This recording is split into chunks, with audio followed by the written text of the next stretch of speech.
मीठे बंस, पेस्ट्रीज और पैटीज किसको नहीं पसंद। पर क्या हो अगर ऐसे पेस्ट्रीज और पैटीज बनाने वाली बेकरी आपकी जान ले ले। रीटा एक वीडियो कंटेंट क्रिएटर थी और वो नए नए कैफेज, रेस्टोरेंट्स और बेकरी में जाकर फूड व्लॉगिंग और रिव्यूइंग करती थी। उसकी लाइफ में सब कुछ अच्छा चल रहा था। एक दिन घर पर कोई नहीं था और उसे अपने 12 साल के छोटे भाई डैरेन को स्कूल से पिकअप करना था। उसी दिन उसे दिलखुश बेकरी के खाने को रिव्यू करने का इनवाइट आया। रीटा उस बेकरी को चेकआउट करने के लिए बड़ी एक्साइटेड थी क्योंकि वो पहली इंसान थी जो उस बेकरी को रिव्यू करने वाली थी। स्कूल की छुट्टी हुई और रीटा डैरेन को लेकर उस बेकरी की तरफ निकल पड़ी।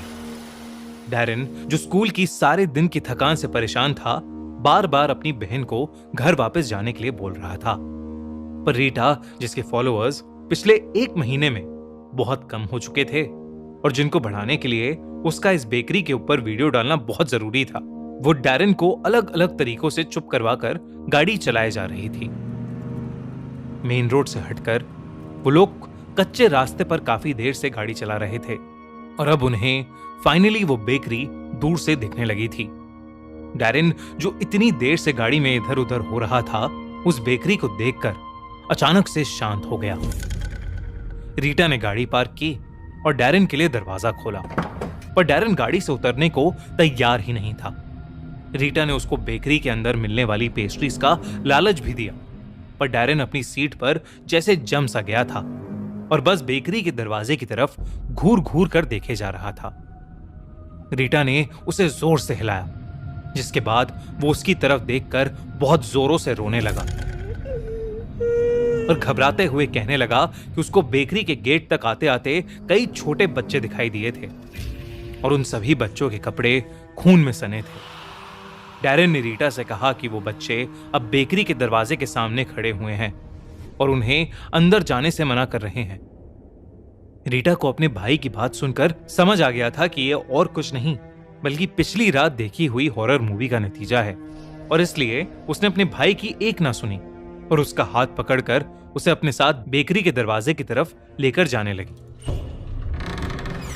वो बेकरी के दरवाजे के अंदर घुसे तो उस बेकरी में कोई नहीं था, लेकिन फिर एक बूढ़ी सी आंटी आई और उन्होंने डैरेन को एक मीठा बन दिया और बन हाथ में आते ही रोता हुआ डैरेन अचानक शांत हो गया और बन को मजे से खाने लगा।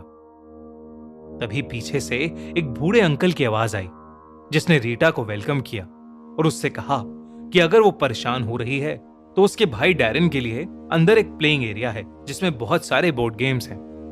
ये सुनकर रीटा खुश हो गई क्योंकि डैरेन को बिजी करके अब वो अपनी वीडियोस आराम से बना सकती थी।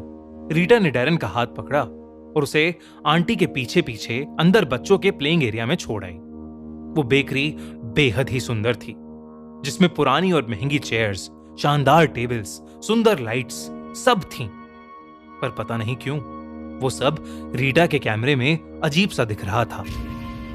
जब वीडियो बनाकर उसने रिप्ले करके देखा तो उस वीडियो में कुछ छोटे बच्चों की परछाइयां दिखी, जिसके बाद वो फोन एकदम से स्विच ऑफ हो गया। रीटा को ये बहुत अजीब लगा, पर इससे पहले वो कुछ सोच या कर पाती, वो बूढ़ी आंटी वहां आई और रीटा को बड़े प्यार से बिठाकर उन्होंने उसके सामने कुछ चॉकलेट्स पेस्ट्रीज रख दी। उन चॉकलेट पेस्ट्रीज जैसी सुंदर पेस्ट्रीज रीटा ने पहले कभी नहीं देखी थी और उन पेस्ट्रीज को देखकर थोड़ी देर पहले जो कुछ भी हुआ था वो सब भूलकर रीटा उस स्पॉन्ज जैसी सॉफ्ट पेस्ट्री को खूब शौक से खाने लगी। वो पेस्ट्री खा ही रही थी कि तभी उसके सामने अंकल और आंटी दोनों एक बड़ी सी ढकी हुई प्लेट लेकर आए। इतनी बड़ी प्लेट देखकर रीटा को लगा कि उसके अंदर कोई स्पेशल डिश होगी, पर जब उन्होंने ढक्कन हटाया तो उसके अंदर से उन्होंने 2 बड़ी बड़ी पैटीज निकाली, जिसको अंकल आंटी दोनों ने दिलखुश बेकरी की स्पेशल मीट पैटीज बताया। रीटा को पैटीज देकर वो दोनों वापस किचन में चले गए। रीटा ने उस मीट पैटी की एक बाइट ली और बिना रुके झट से उसने अपनी बड़ी सी पैटी खत्म कर ली। उसको समझ ही नहीं आ रहा था कि कोई इतनी टेस्टी पैटीज कैसे बना सकता था। तभी रीटा को याद आया कि वो खाने पीने में इतनी बिजी हो गई थी कि वो अपने भाई डैरेन को भूल ही गई थी। उसने सोचा कि वो बची हुई पैटी डैरेन को ले जाकर खिला देगी। रीटा जब प्लेइंग एरिया में पहुंची तो उसने देखा कि उसका भाई डैरेन वहां था ही नहीं। रीटा उसे पूरी बेकरी में ढूंढने लगी, पर वो कहीं मिल ही नहीं रहा था। उसे ढूंढती हुई रीटा जब उस बेकरी की किचन में पहुंची तो वो दंग रह गई। उसने देखा कि वो बूढ़े अंकल एक इंसान के दिल को चाकू से छोटे छोटे टुकड़ों में काट कर एक प्लेट में रख रहे हैं और आंटी उन्हीं टुकड़ों को पैटीज में भर रही हैं। तभी उसे एक किचन के कोने में अपना छोटा भाई दिखाई दिया, जो बेजान सा वहां पड़ा हुआ था। उसकी पूरी छाती पर कट्स लगे थे। ऐसा लग रहा था कि उसकी छाती खोलकर उसका दिल निकाला गया है। रीटा को अचानक से यह रियलाइज हुआ कि वो दिल जो अंकल काट रहे थे वो किसी और का नहीं बल्कि उसके छोटे भाई डैरेन का ही था। ये सब देखकर रीटा की सांस सूख गई और उसके मुंह से अचानक से एक चीख निकली। तभी वो दोनों बूढ़े अंकल आंटी रीटा की तरफ मुड़े और रीटा को देखकर एक अजीब ढंग से मुस्कुराने लगे। रीटा घबरा उठी और जल्दी से बेकरी से बाहर भागी। जैसे ही उसने उस बेकरी से अपनी गाड़ी निकाली तो उसे गाड़ी के रियर व्यू मिरर में कई सारे बच्चों की आत्मा दिखी। सबकी छाती पर बहुत सारे कट्स थे। जब उसने ध्यान से देखा तो उन बच्चों में से एक उसका छोटा भाई डैरेन भी था। डैरेन का चेहरा देख रीटा का रोना छूट गया और मेन रोड पर पहुंचते ही उसकी गाड़ी का एक्सीडेंट हो गया। रीटा को हॉस्पिटल में 2 दिन बाद होश आया और उसके होश आते ही उसके मॉम डैड फूट फूट कर रोने लगे। उन्होंने रीटा से कहा कि डैरेन उसके एक्सीडेंट के दिन से मिसिंग है और कहीं नहीं मिल रहा। इस पर रीटा ने अपने पेरेंट्स को दिलखुश बेकरी में जो हुआ वो सब कुछ बताया। दिलखुश बेकरी के बारे में सुनते ही रीटा के पेरेंट्स का दिल दहल गया। रीटा के डैड ने उसे बताया कि दिलखुश बेकरी को बंद हुए पूरे 15 साल हो चुके थे। उसके ओनर्स छोटे बच्चों का दिल निकाल कर खाते थे और एक दिन किसी ने उनके खिलाफ कंप्लेंट कर दी और इसी के चलते दोनों ने अरेस्ट होने से पहले ही आत्महत्या कर ली